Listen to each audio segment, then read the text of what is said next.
In the heart of the Louisiana swamps, in the year 1689, a sinister presence stirred beneath the Spanish moss and murky waters.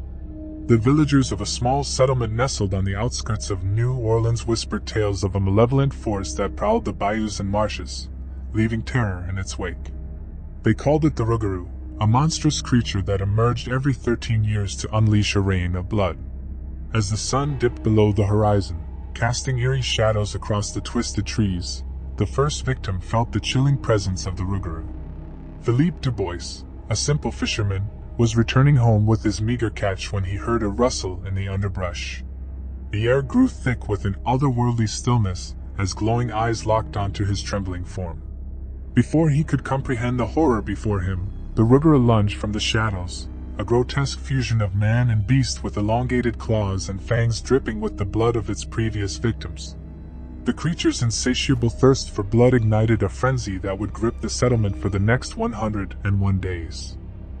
As the Rougarou feasted on the life force of its victims, a dark curse spread through the veins of those unfortunate enough to cross its path. The infected turned into bloodthirsty monsters themselves, driven by an unholy hunger to drain the life essence of their fellow villagers. Families were torn apart as loved ones transformed into monstrous creatures, hunting their own kin with an insatiable lust for blood. The once quaint settlement became a haunting tableau of fear and despair, with the air thickened by the stench of death and decay. The local priest, Father Henri, desperately sought divine intervention, but prayers seemed to fall on deaf ears.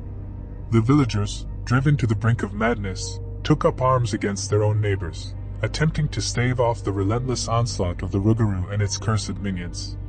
The settlement became a battleground, with screams echoing through the dense fog as the cursed and the uninfected clashed in a nightmarish struggle for survival. The waters ran red with the blood of the fallen, and the once serene bayous transformed into a gruesome tableau of horror.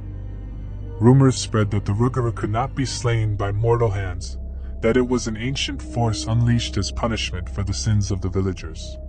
With each passing day, the creature grew stronger, its rampage escalating in brutality and savagery. As the 101st day approached, the surviving villagers, driven to the brink of desperation, gathered in the crumbling remains of the local chapel.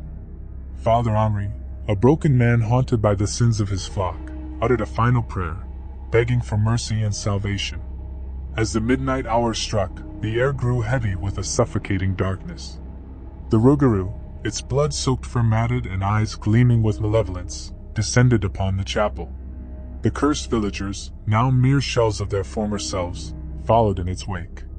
In a final, desperate act, Father Henri raised a relic from the altar, a relic said to hold the power of purification.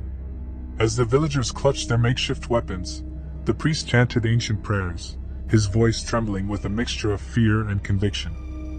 A blinding light enveloped the chapel, and the air crackled with a divine energy. The Rougarou roared in agony as its monstrous form convulsed and disintegrated into a cloud of malevolent mist. The cursed villagers, freed from the grip of the ancient curse, collapsed to the blood-soaked floor, their humanity restored. The settlement, once a thriving community, lay in ruins. The survivors, haunted by the memories of the monstrous rampage, scattered to the winds, leaving behind the cursed land that had borne witness to unspeakable horrors. The swamp, now eerily silent, seemed to breathe a sigh of relief as the dark chapter of the Rougarou came to a close, for now.